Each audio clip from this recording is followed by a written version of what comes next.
اب دیکھیے جہاں تک ابن عربی کا تعلق ہے، ہمارے ہاں یہ دو اپوزٹ پولز ملتے ہیں بزرگوں میں. ایک انتہا پر ابن تیمیہ ہے رحمۃ اللہ علیہ، جن کے بارے میں نے آپ کو بتایا کہ انہوں نے اس طرح سمجھا ہے، اس طرح اترتا ہے اللہ جیسے میں یہ ممبر سے اتر رہا ہوں، یہ زیادتی ہے. لیکن بہرحال ایک فکر ہے، ایک سوچ ہے. قرآن اور حدیث کے بہت بڑے عالم تھے، بہت بڑے عالم، بہت بڑے عالم. دوسری انتہا پر ابن عربی ہیں جن کا فلسفہ میں نے آپ کو بتایا. تمام صوفیاء ابن عربی کو شیخ اکبر کہتے ہیں، الشیخ الاکبر، اور صرف الشیخ کہیں گے، دی شیخ، تو اس سے مراد ابن عربی ہوگا. اور ابن تیمیہ انہیں کہتے ہیں زندیق، ملحد. یہ دو انتہائیں ہیں. ہمارے ہاں جو عام طور پر اہل حدیث حضرات ہیں وہ ابن تیمیہ کے فالوورز ہیں ان عقائد میں. ان کے ہاں تصور کیا ہے؟ اللہ تعالی ہر جگہ اگر ہے تو صفاتی اعتبار سے، ذاتی اعتبار سے نہیں. وہ تو اپنی جگہ عرش پر ہے، ساتویں آسمان کے اوپر عرش ہے، عرش کے اوپر کرسی ہے، کرسی پر وہ ہے. اب اس میں ایک طرح کی تجسیم بھی آ گئی، محدودیت بھی آ گئی. اس کائنات میں تو اللہ ہے ہی نہیں، تو پھر اللہ محدود ہو گیا نا، وہ تو کسی خاص جگہ پر ہو گیا نا. ایک تصور یہ ہے. اور عام آدمی یہ بھی سمجھے تو ٹھیک ہے، اسے یہ معلوم رہے کہ اللہ ہی رازق ہے، اللہ ہی خالق ہے، اللہ ہی مصیبت سے نجات دلانے والا ہے، اللہ ہی مشکل کشا ہے، اللہ ہی حاجت روا ہے، اللہ ہی، یہ بس اسے معلوم ہو، توحید مکمل ہو گئی. لیکن فلسفہ کچھ اور شے ہے، فلسفہ کچھ اور سوالات پیدا کرتا ہے. جیسے میں نے کہا ہے صفات ذات حق حق سے جدا یا عین ذات. اب یہ فلسفہ ہے. صفات باری تعالی اگر قدیم ہے صفات تو یہ غصہ، یہ تو قدیم نہیں ہو سکتا. غصہ تو کسی کام پر آیا، خوشی تو کسی کام پر ہوئی، یہ قدیم کیسے ہوگا؟ تو عین یا غیر، لا عین ولا غیر. اور جس کی میں تعبیر کرتا ہوں کہ من وجہ عین ذات ومن وجہ آخر غیر ذات. اب اس سلسلے میں علامہ اقبال نے جو بات کہی ہے، جو پروفیسر یوسف سلیم چشتی مرحوم نے مجھے بتایا تھا کہ انتقال سے صرف 3 ماہ قبل یہ اشعار کہے. وحدت الوجود کے، پینتھیزم کے، دونوں کے شدید مخالف تھے علامہ اقبال شروع میں. اسی لیے وہ حافظ کو بھی بہت بڑا گمراہ کن شاعر سمجھتے تھے، اس لیے کہ وحدت الوجود کے عامیانہ انداز میں جو ہے وہ شاعری میں جب اس کو آ گیا ہے تو عوام کے زبان پر جب چڑھا ہے تو وہ اس کے ڈانڈے پینتھیزم سے مل گئے، عوام کے اندر اس کا تصور یہ ہو گیا. لیکن آخر میں انہیں بھی آنا پڑا ہے. تو اے ناداں دل آگاہ دریاب، اے نادان وہ دل تلاش کر جو آگاہ ہو، ہر چیز سے واقف ہو. لا موجود الا اللہ دریاب، لا موجود الا اللہ. وہ جو میں نے آپ سے عرض کیا تھا نا کہ لا الہ الا اللہ کے 3 لیولز ہیں. لا معبود الا اللہ، لا مطاع الا اللہ، لا حاکم الا اللہ، ان الحکم الا للہ، لا رازق الا اللہ، لا خالق الا اللہ. اور دوسرا لیول لا مطلوب الا اللہ، لا مقصود الا اللہ، لا محبوب الا اللہ. اور تیسرا لیول لا موجود الا اللہ. ہمارے ٹاپ کے فلسفی اور صوفیاء اس لا موجودہ الا اللہ پر پہنچے. اور 12ویں صدی کے مجدد اعظم شاہ ولی اللہ دہلوی رحمۃ اللہ علیہ، انہوں نے اس میں قول فیصل کہا کہ محی الدین ابن عربی کی وحدت الوجود اور شیخ احمد سرہندی کی وحدت الشہود میں باریک سا فرق ہے تعبیر کا، ورنہ وہ ایک ہی ہے. اور اس کو انہوں نے عنوان دیا توحید وجودی. ہندوستان میں ہمارے بڑے ٹاپ کے شاعروں میں سے تھے عبد القادر بید الفارسی کے. اس وقت تک ابھی اردو کا وجود ہی نہیں تھا، اردو تھی نہیں ہندوستان میں اس وقت. تو شیخ عبد القادر بیدل جو ہیں وہ وحدت الوجود کے بہت بڑے قائد تھے. اور ان کی عظمت کا عالم یہ ہے کہ غالب کہتا ہے طرز بے دل میں ریختہ لکھنا اسد اللہ خان قیامت ہے، کہ بے دل کے انداز میں اردو میں شاعری کرتا، ان تو فارسی میں کی، اردو کو ریختہ کہتے تھے پہلے، یہ نئی زبان جو بنی تھی ریختہ، طرز بے دل میں ریختہ لکھنا اسد اللہ خان قیامت ہے۔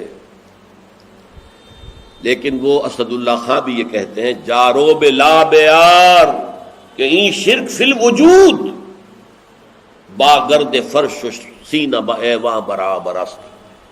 دیکھو اگر تمہارے سینے کے اندر شرک فی الوجود شامل ہے، یہ بھی ہے وہ بھی ہے یہ بھی ہے وہ بھی ہے، وجود متعدد ہے، خدا کا وجود علیحدہ ہے، ہمارا وجود علیحدہ ہے، تو یہ گرد کے مانند ہے جو تمہارے سینے کے ایوان پر جو تخت بچھا ہوا تھا اس کے اوپر گرد پڑ گئی ہے۔ اس گرد کو جاروب لا، لا موجود ہے الا اللہ، جاروب لا کی جھاڑو سے لا کر صاف کر دو، جاروب لا بیار کہیں شرک فی الوجود، وجود دو مان لیے تو شرک ہو گیا، وجود ایک ہی ہے۔ البتہ جب تعین ہو گئی کسی شے کی وہ وجود مختلف ہے، ذات باری سے علیحدہ۔ بہرحال یہ مباحث ہیں اس آیت مبارکہ سے متعلق، اور میں نے آپ کے سامنے ساری بات رکھ دی۔ نہ میں کسی کا مبلغ ہوں، نہ یہ دینی مسئلہ ہے، یہ فلسفے کا مسئلہ ہے۔ اب فلسفے میں بہت سے مسائل ایسے پیدا ہو گئے، سائنس کے مسائل ہیں کہ جو کتاب و سنت یا کم سے کم حدیث کی بعض چیزوں سے ٹکراتے ہیں، اب اس میں آدمی غور کرے گا، سوچے گا۔ اسی طریقے سے یہ فلسفے کے مسائل ہیں جو ہمیشہ سے جن پر کام ہو رہا ہے، لیکن یہ دین جو ہے وہ شریعت اور طریقت کا نام ہے۔ حقیقت کو چھوڑ دو، حقیقت جو ہے بس ہے۔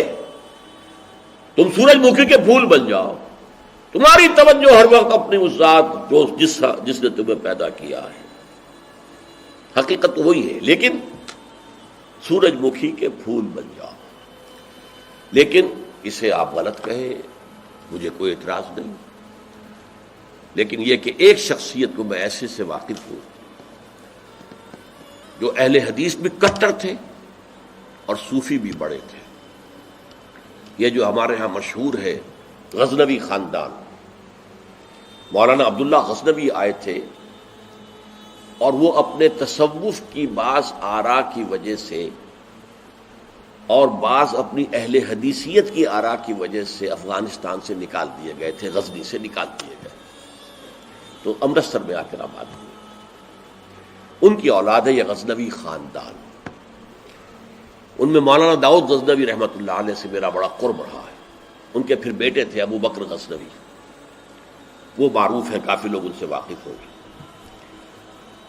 داؤد غزنوی رحمۃ اللہ علیہ یہ دو متضاد چیزوں کا مجموعہ تھے،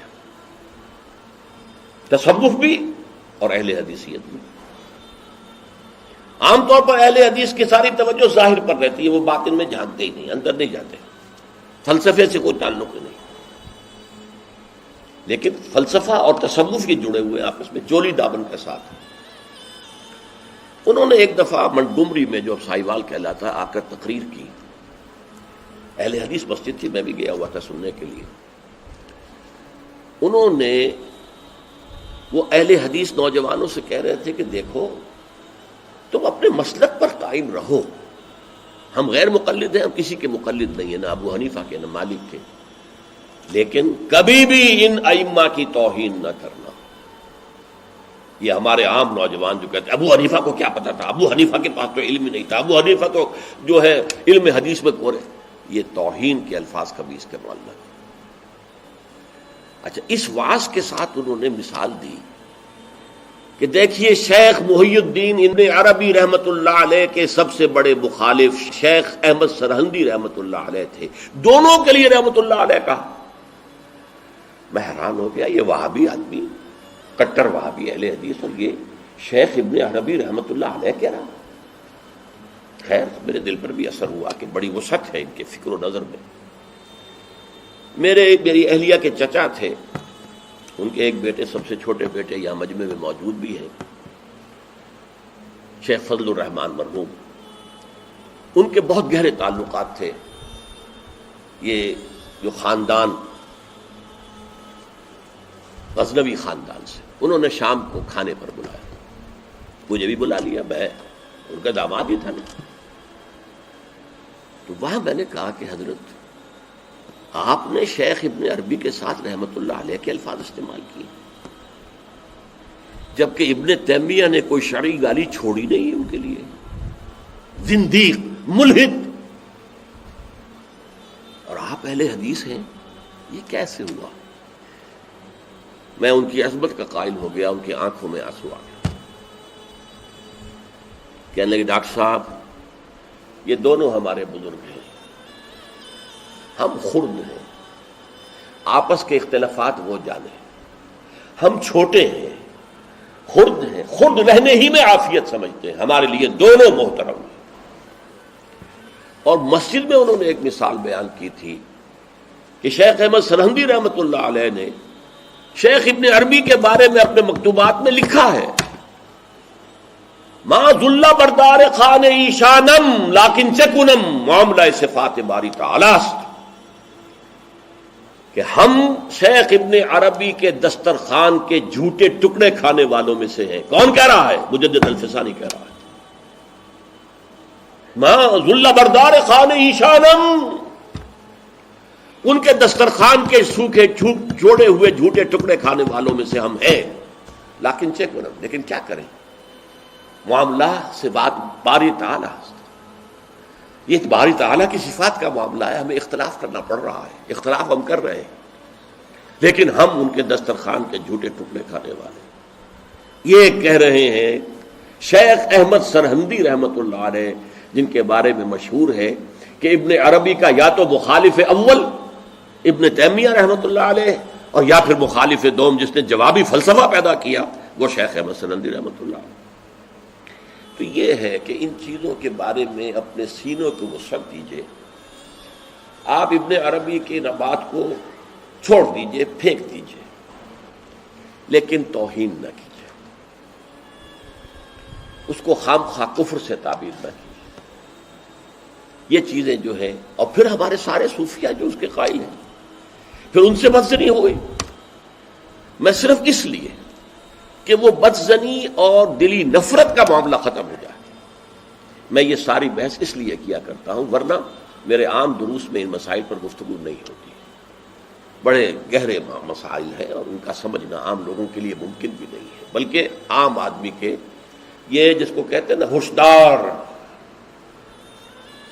ہوشدار کے رہ بردب تیغست قدم را، ہوشیار رہ جاؤ، یہ تم جو چل رہے ہو یہ تلوار کی دھار کی طرح کا راستہ ہے، کاٹ کے رکھ دے گا تمہیں. جیسے ہم کہتے ہیں پل صراط جو ہے وہ بال سے زیادہ باریک ہوگا اور تلوار کی دھار سے زیادہ تیز ہوگا، جس پر سے گزرنا ہے قیامت میں. یہ کہاوت ہے.